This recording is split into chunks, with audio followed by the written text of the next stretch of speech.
하나님 말씀은 구약성경 아가서 2장 1절, 2절, 10절 이렇게 3절만 읽겠습니다. 스크린에 다 나와 있으니까 오늘은 다 같이 한 목소리로 하나님께서 주신 말씀 합독하도록 하겠습니다. 시작. 나는 샤론에 수선하여 골짜기에 백합화로다. 여자들 중에 내 사랑은 가시나무 가운데 백합화 같도다. 나의 사랑하는 자가 내게 말하여 이르기를 나의 사랑 내 어여쁜 자야 일어나서 함께 가자. 아멘. 이것은 하나님의 말씀입니다. 오늘은 아가서 2장 1절, 2절, 10절 세 구절 가지고 꽃으로 오신 예수님이라는 제목으로 말씀을 나누기로 합니다. 오늘 우리가 맞이한 주일은 주현절의 5번째 주일입니다. 주현절, 주님이 나타날 현, 주님이 나타나신 것을 기념하며 보내는 절기, 주현절이라고 하는데 영어로는 에피파네라고 합니다. 그래서 기독교에서는 축제 절기로 정하고 있는데 예수 그리스도께서 이제 태어나셔서 30세가 될 때까지 이제 공생의 일을 하지 않으시다가 이제 30세가 되셨을 때 이제 세례 요한에게, 침례 요한에게 가셔서 성령으로 또 물로 세례를 받으심으로 하나님의 아들로서 공적인 증거를 입은 그런 공증되는 그런 날이 바로 1월 6일이었는데 1월 6일을 통해서 그 이후부터 계속해서 이제 주현절이 진행이 되는데 주님이 우리에게 어떤 모습으로 나타났는가 그것을 묵상하며 보내는 절기가 바로 이 주현절이라고 할 수 있습니다. 그래서 저는 오늘 주현절 5번째 주일을 맞아서 우리 주님이 이 땅에 어떤 분으로 또 어떤 모습으로 나타나셨는지 함께 생각해 보기를 원합니다. 성경은 이 땅에 오신 우리 예수님에 대해서 여러 가지 표현들을 성경에 기록하고 있죠. 그런데 그 중에 많이 다른 표현들이 있지만 5가지만 대표적인 걸 살펴보면 첫 번째로는 빛으로 오신 예수님이다. 예수님이 빛으로 오셨다 그렇게 말합니다.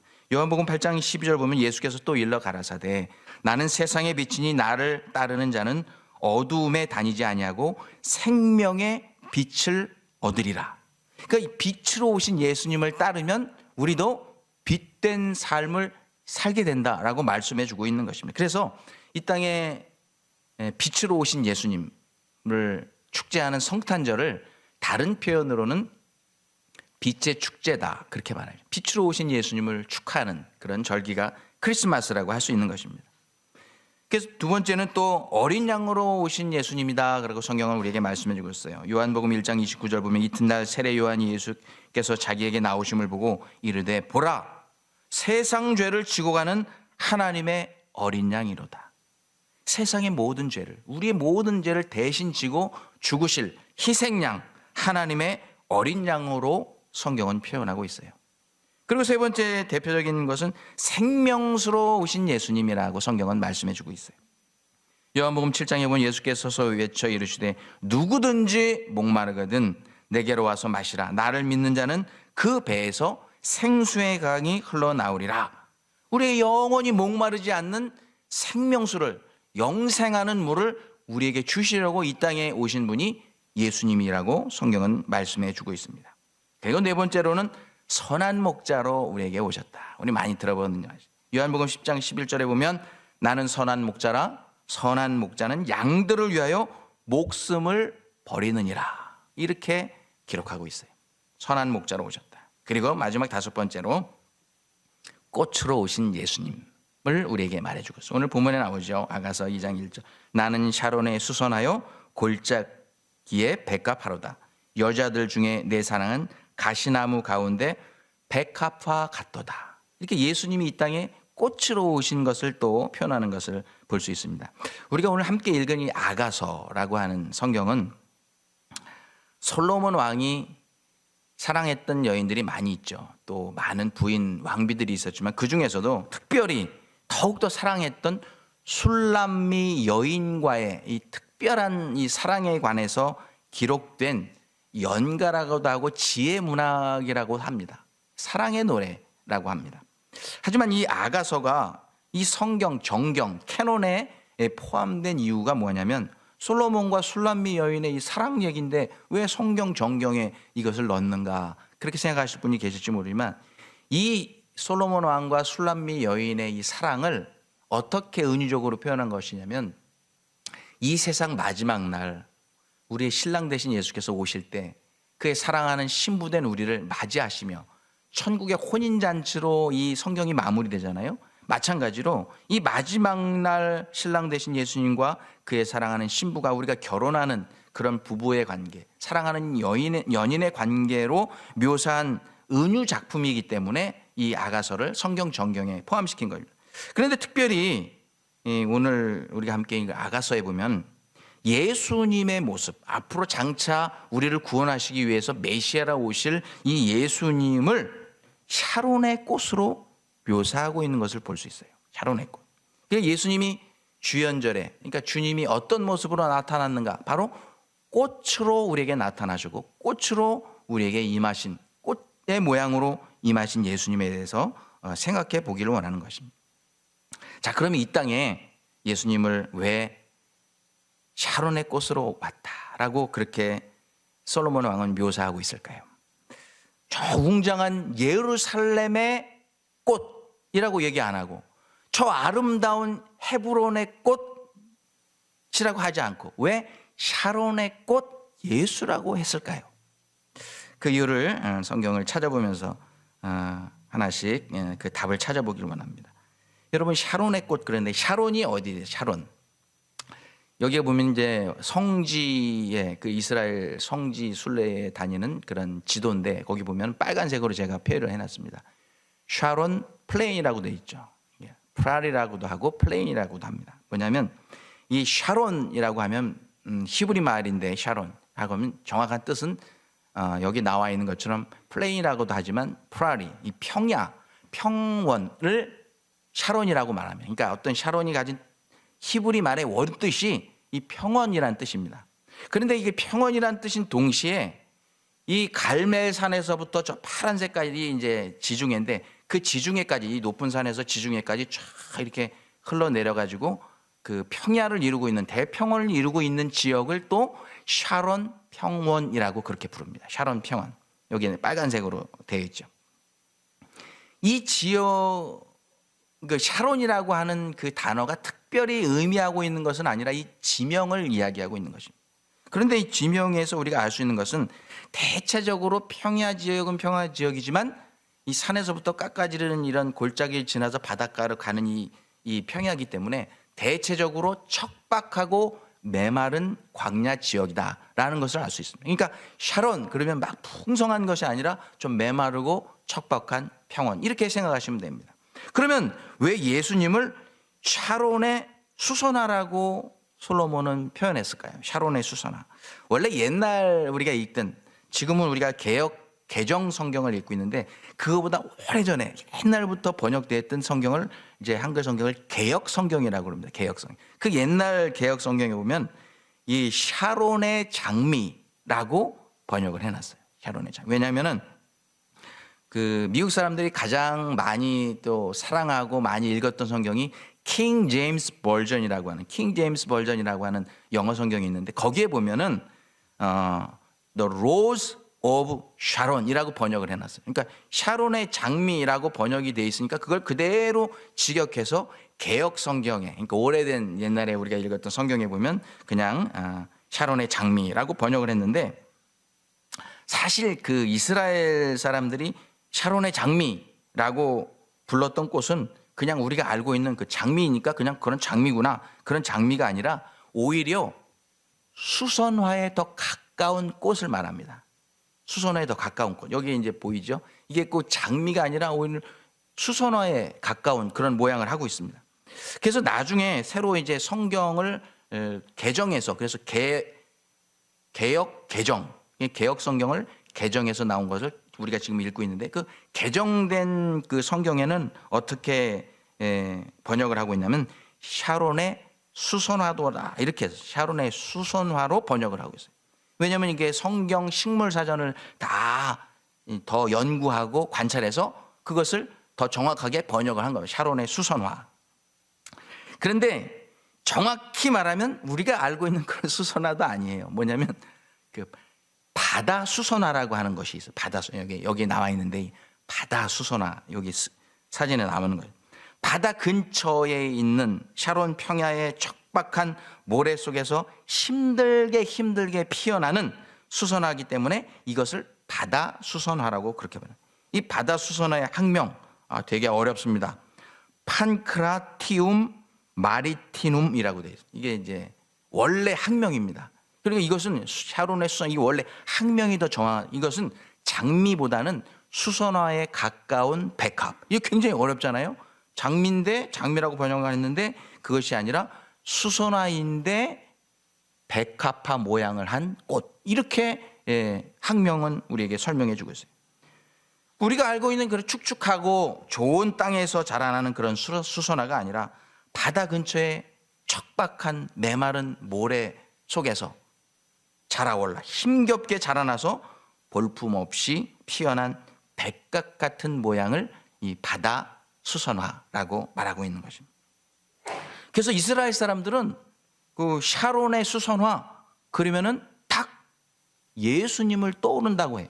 예수님을 상징하는 그런 단어라고. 왜냐하면 그 이유를 우리는 이사야서 53장에서 발견할 수 있어요. 제가 읽어드립니다. 여기에 어떤 모습이 들어있나 한번 잘 들어보세요. 53장 2절입니다. 그는 주 앞에서 자라나기를 연한 순 같고 마른 땅에서 나온 줄기 같아서 고운 모양도 없고 풍채도 없은즉 우리의 보기에 흠모할 만한 아름다운 것이 없도다. 이사야 선지자가 이 땅에 오실 예수 그리스도를 예언했는데 어떤 모양으로 오실 것인가? 척박하고 메마른 땅인 샤론 평야에서 아주 연약한 순같이 올라왔다가 힘겹게 올라와서 자라난 이 줄기 같다고 표현했습니다. 그래서 고운 모양도 없고 풍채도 없고 보기에 흠모할 만한 것도 없고 사랑할 만한 것도 없고 아름다운 것이 하나도 없도다라고 표현하고 있는 것입니다. 저는 이 말씀을 연구하기 전까지는 왜 이사야가 이렇게 우리 한국 사람들이 잘 표현하지 않는 표현을 어디서 갖다가 썼나? 왜 이런 표현을 썼나 했는데 이 바다 수선화를 이스라엘 사람들이 생각하는 걸 그대로 이 이사야 53장에 기록한 것입니다. 바로 비유적인 표현으로 예언을 한 거예요.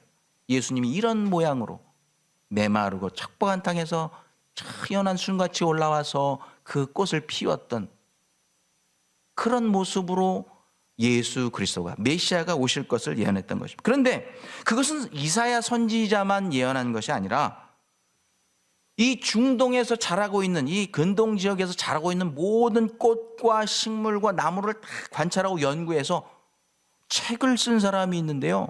그 사람 이름이 솔로몬이에요. 이 솔로몬은요 모든 방면에 박사였었어요. 그 중동의 식물도감이라는 책까지 표현했던 솔로몬 왕도 장차 오실 메시아의 모습이 바로 이 척박한 땅에서 모래 땅에서 꿋꿋하게 피어오른 바다 수선화 같을 것이라고 오늘 아가서에 기록하고 있는 것입니다. 자, 이렇게 우리가 샤론의 꽃 또 샤론의 장미라고 불렀던 꽃은 정확하게 말하면 바다 수선화라는 것을 오늘 이제 저도 연구하고 또 여러분도 들어서 정확히 오늘부터 알 수 있습니다. 그러면 오늘 본문 2절에 나오는 예수님에 대한 또 다른 꽃의 표현이 있는데 뭐냐면 골짜기의 백합화로다. 아가서 2장 1절 2절에 이렇게 나오죠. 나는 샤론의 수선화요 나는 골짜기의 백합화로다. I'm a rose of Sharon, I'm a lily of the valley. 이게 그 예수님이 어떤 모양으로 우리에게 오실 건가를 이제 솔로몬이 기록을 하는데요. 참 아름다운 운율에 맞춰서 이 시를 쓴 거예요. 그러니까 뭐냐면요. 나는 샤론의 수선화, 나는 골짜기의 백합화. 이렇게 그러니까 예를 들면은 1절을 나는 샤론의 수선화여라고 하고 하는 찬양을 먼저 싱어가 부릅니다. 그럼 다음 싱어가 두 번째 줄을 나는 골짜기의 백합화로다. 이렇게 운율을 맞춰가면서 노래하는, 그렇게 노래할 수 있도록 지은 시예요. 그런데 바다와, 그러니까 샤론이라고 하는 장소는 골짜기와 대칭을 이루고 수선화라고 하는 곳은 백합화라고 이렇게 대칭을 이루는 것을 볼 수 있어요. 그러니까 우리가 알아본 것처럼 바다 수선화는 그 척박하고 메마른 땅에서 간신히 올라와서 꽃을 피운 그런 예수님의 모습. 그러니까 이제 장차 오실 메시아가 그런 고난을 당하시고 마침내 꽃을 피우시는 분으로 오시겠구나 하는 그런 비유, 뭐 바다 수선화는 이해가 됩니다. 샤론의 수선화. 그런데 골짜기의 백합화, 이거는 조금 서로 대칭이 안 되는 것 같다는 생각을 제가 했는데, 말씀을 연구하다 보니까 여기 나오는 백합이라고 하는 꽃도 우리가 알고 있는 그런 좋은 땅에서 또 습도가 충만한 풍부한 곳에서 나는 백합화를 말하는 것이 아니라, 이 학명이 릴리 오브 더 밸리예요. 그러니까 골짜기의 백합, 그러니까 골짜기의 백합의 그림이 아니라 이 학명이 콤발라리아 마잘리아, 이게 뭐냐면 릴리 오브 더 밸리, 골짜기의 백합이라고 하는 별명을 가진 꽃이 따로 있습니다, 이스라엘에. 그게 뭐냐면 우리나라 말로 은방울꽃입니다. 여기 그림에 나와 있는 은방울꽃, 그 백합과에 속한데 잎은 거의 백합처럼 비슷한데 이 꽃이 은방울처럼 아주 작은데 척박한 곳에서 자라는 백합과에 속하는 그런 꽃입니다. 은방울꽃. 이게 정확하게 말하면 릴리 오브 더 밸리입니다. 요즘에 이 꽃이 얼마나 인기가 있냐면 한국의 유명 연예인들이 이 은방울꽃을 따가지고요, 이렇게 부케를 만들어서 결혼할 때 쓰는데, 이만한 부케 하나가 얼마인지 아세요? 1,000,000원이에요. 1,000,000원. 아니 왜 이렇게 비싼지 모르겠는데 이만큼 큰 거를 해서 이 만드는데 결혼식에 인기가 있냐면 한국의 유명 연예인들이 이 은방울꽃을 따가지고요, 이렇게 부케를 만들어서 결혼할 때 쓰는데, 이만한 부케 하나가 얼마인지 아세요? 1,000,000원이에요. 1,000,000원. 아니 왜 이렇게 비싼지 모르겠는데 이만큼 자라나 마침내 꽃을 피운 그 샤론 골짜기의 은방울꽃, 그 모양이 바로 예수님과 같다고 솔로몬은 표현하고 있는 것입니다. 고난을 이겨내고 마침내 승리하신 예수 그리스도에 대한 예언의 말씀을 이 아가사에서 표현하고 있는 것입니다. 바로 바다의 수선화, 골짜기의 은방울꽃으로 묘사했던 것, 참 그 솔로몬 왕의 그 표현력, 1,300개가 넘는 시를 썼잖아요. 그 중에서도 가장 아름다운 시라고 선택된 것이 이 아가서인데 참 대단한 표현이 아닐 수 없습니다. 그럼 솔로몬이 예언했던 이 땅에 꽃으로 오신 예수님, 그러면 예수님이 꽃으로 오셨는데, 샤론의 꽃으로도 오시고 골짜기의 백합화로 오셨는데, 꽃으로 오셨는데, 그러면 어떤 꽃으로 우리에게 오셨느냐? 성경은 우리에게 아주 간단 명료하게 우리에게 말씀해 주고 있습니다. 어떤 꽃으로 오셨냐? 요한복음 10장 11절 제가 읽어드립니다. 나는 선한 목자라, 선한 목자는 양들을 위하여 목숨을 버리느니라. 예수님이 이 땅에, 그리고 우리에게 무슨 꽃으로 오셨냐면 죽으시기 위한 꽃으로 오셨다는 거예요. 죽기 위해 오신 꽃으로 오셨다는 거죠. 죄악된 우리를 대신 죽으시기 위해서 이 땅에 꽃으로 오신 분이 바로 우리 예수님이시라고 말씀하고 있어요. 죽으러 오신 꽃, 그러니까 생각나는 이야기가 있습니다. 작년 여름에 평소에 잘 알고 지내시는 목사님이 어떻게 시카고 보타닉 가든 그 데일리 티켓, 무료 티켓을 2장이 있다고 저에게 주셨어요. 그래서 시간 내면 가라고 그래서 이제 보타닉 가든 그 데일리 패스를 받아가지고 이제 집사람하고 가서 정원을 거니면서 화려하고 멋지게 자란 수많은 꽃과 식물과 나무들을 보면서 그런 산책을 했습니다.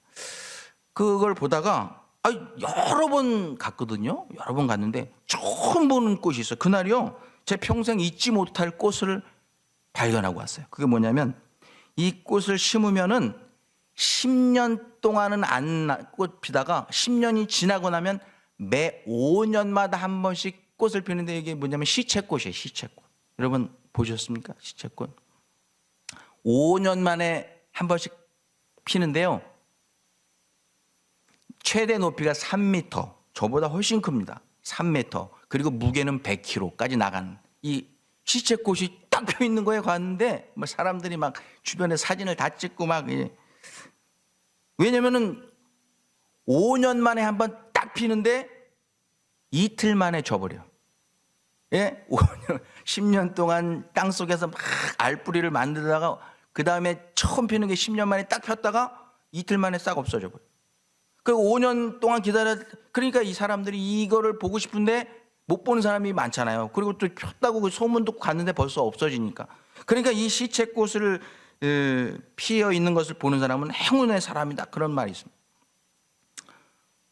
이 시체꽃이 왜 시체꽃이냐면 딱 피는 날 이 머리가 들어가요. 사람 머리가 저 꽃 안에 이렇게 워낙 크니까 그 안에 이렇게 보니까 이게 액체를 만들었어요. 액체를 만들었는데 거기서 시체 썩는 냄새를 바라는 거예요. 이 시체꽃이. 그러면 이 냄새를 맡고 파리, 모기, 이 곤충들이 거기 와서 그거 빨아먹으려고 들어왔다가 어떻게 됩니까?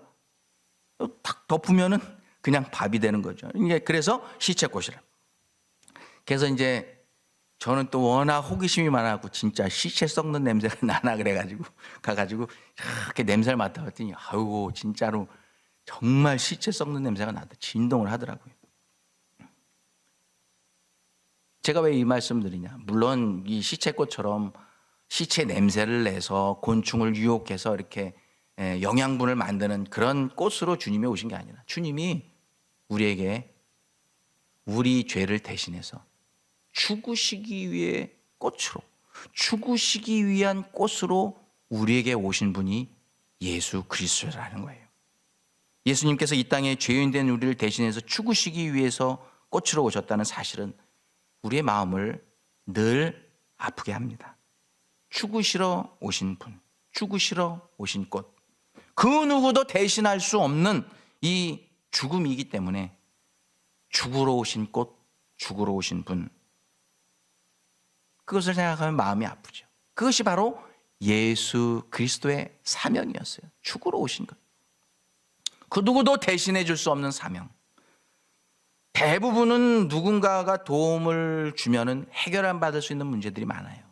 우리가 살다 보면 또 이민생활하면서 누군가가 나를 대신해서 뭐 어떨 때는 갑작스럽게 제가 벌써 작년에 아버님 돌아가셔가지고 갑자기 설교를 못하고 오영택 목사님한테 부탁을 하고 밤새 비행기 끊어가지고 갔잖아요. 갑자기 돌아가신다고 그래서 그랬더니 그 다음날 또 오영택 목사님 장인어른이 급적하다 그래서 대신 설교해 주실 분도 또 김주성 목사님한테 맡기고 또 비행기 타고 이틀 만에 그런 일이 있었어요. 누군가가 대신 이 일을 해주면 해결될 수 있는 문제들이 많이 있어요. 대신해 줄 수 있는. 그런데 이 구속 사역, 이 땅에 죽으러 오셔서 우리를 구원하시기 위해 오셨던 십자가 구속 사역은 예수님 외에는 그 누구도 대행할 수 없는 그런 사역이었다고 하십니다.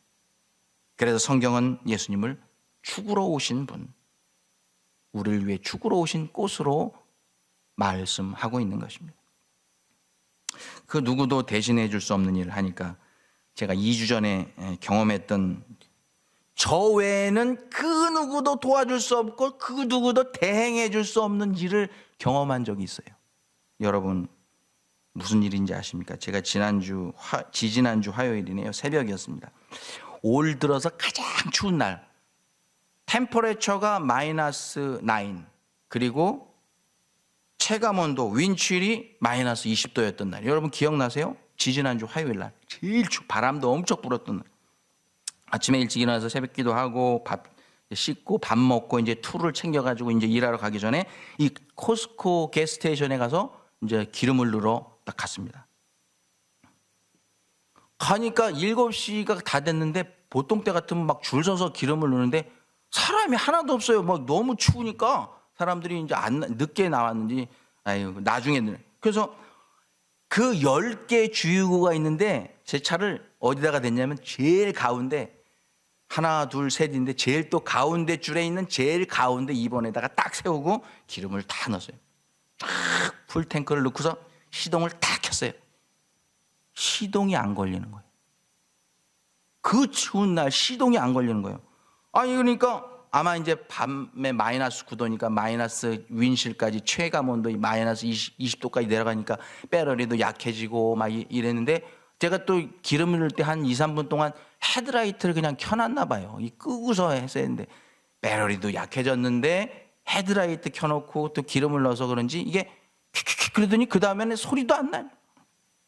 얼마나 당황스럽습니까? 이제 좀 있으면 차들이 막 오면 내가 제일 가운데 딱 맞고 서가지고 방해되고. 그러니까 그 앞에 딱 보니까 이 코스코 게스테이션에서 일하는 게스테이션 매니저가 일하는 이렇게 컨테이너 박스가 있어요. 거기에 그 불이 켜 있더라고요. 그래서 가서 똑똑 하고서 지금 내가 기름을 넣고 시동을 넣으려고 그랬더니 시동이 안 걸려나 했더니 그 사람이 싹 웃으면서 Don't worry, I have this. 그런데 이 코드레스 있죠? 그 줄 없이 그냥 이렇게 갖고 다니면서 이렇게 딱 꽂으면은 배터리 충전이 돼서 확 시동 걸리는 그 코드레스 점프 케이블 있잖아요. 배터리 그걸 딱 보여주라고 해서 얼마나 감사한지.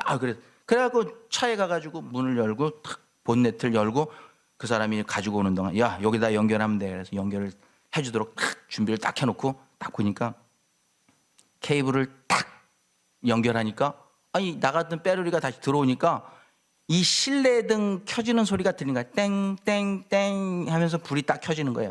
그러면서 찡 다시 리셋되는 소리가 들리더라고요.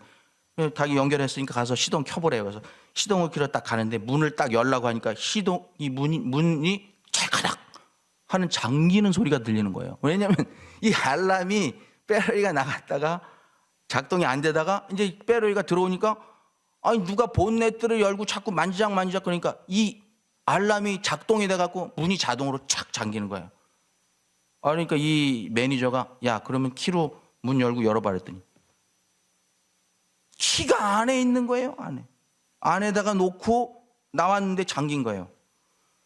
갑자기 멘붕이 확 오는 거예요. 바깥에서 한 5분 정도 이 잠바를 입고 20도에 서 있는데 바람 부는데 이거를 어떻게 해야 되나. 차는 안에 있고 키는 안에 있고 문은 잠겼고 배터리는 아무리 연결하면 뭐합니까? 안에서 켜야 되는데. 그러니까 이 매니저가 야 그러면 너 빨리 네 와이프나 칠드런한테 전화해서 집에 가서 엑스트라 키 빨리 갖고 오라고 전화해라. 그래서 딱 보니까 전화기가 또 여기 딱 전화기 휴대폰 거치대에 딱 걸려서 환하게 저를 쳐다보고 있는 거예요. 안에서 문은 잠겼는데 마치 그때요 이 전화기가 나를 보고 헬로우 하고 있는 것 같아요. 이 두 번째 또 멘붕이면 전화기도 없죠. 키도 안에 꽂혀 있죠. 문은 잠겼죠. 이거 그랬고 제가 그랬어요. 야, can you help me? 이제 여기 코스코에서 우리 집까지 차로 2분이면 가니까 네 차 잠깐만 빌려줘라. 빌려주면 금방 갔다 올게. 내 차 여기다 놓고 가니까 네 차 훔쳐갈 필요 없잖아. 그러니까 그 사람이 꼼꼼히 생각하더니 I cannot help you further. 나는 더 이상 너를 도와줄 수 없다. 그러더니 자기 모자하고 이 영업용 두꺼운 장갑을 빌려줄 테니까 그 모자 쓰고 장갑 끼고 네가 그랬지 않냐 여기 2분이면 차로 가니까 걸어갔다 오라고. 그래서 여러분 그날이요 마이너스 20도에 바람 부는데요 바람이 싹 지나가잖아요. 그러면 코를 막 베어가는 것 같아요. 이 얼굴 지나가면요 막 칼이 쫙쫙 지나가는 그냥 손가락을 발가락 얼굴 그러는데 거기서 집까지 가는데 40분 걸리더라고요. 40분 걸어가는데 걸어가면서 별의별 생각이 다 드는 거예요. 야, 내 인생에 나 외에는 아무도 나를 도와줄 수 없는 상황이 오는구나. 여러분 그런 상황에 처해 본 적 있어요? 누구도 나를 대신해 줄 수 없는 상황. 집사람은 벌써 출근했지. 또 딸은 벌써 병원에 출근했지. 뭐 없어요. 그거 가지고 키 가지고 딱 다시 코스코를 가려고 하니까 엄두가 안 나는 거예요.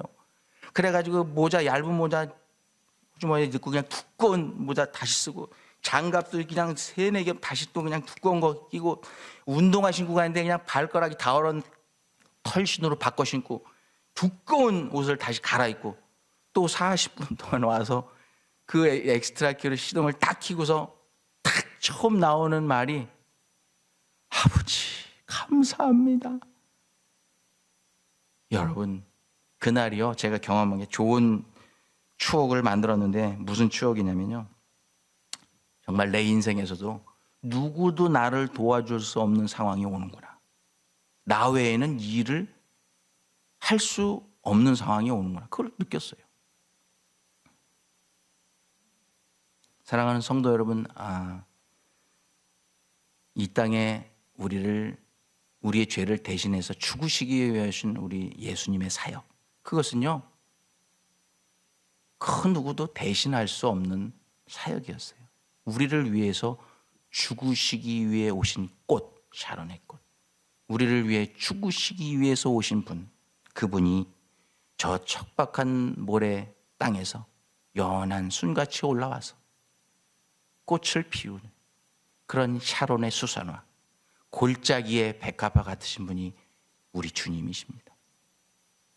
겉으로 보기에는요, 그 주님이 연약한 모습으로 오셨고 죽으러 오신 분 같아 보여요. 그러나 성경은 마침내 그 메시아로 오신 예수 그리스도를 겉으로 보기에는 죽으러 오신 분 같지만 마침내 우리를 살리려 오신 분으로 성경은 우리에게 말씀해 주고 있어요. 죽으러 오셨지만 하나님께서는 그분을 다시 사셔서 부활의 첫 열매가 되게 해 주신 줄로 믿습니다. 그리고 우리를 두 번째 열매가 되게 해주시고 우리를 영원히 살게 해주는 영생하는 꽃이 되게 해주신 분이 바로 우리 주님이신 것입니다.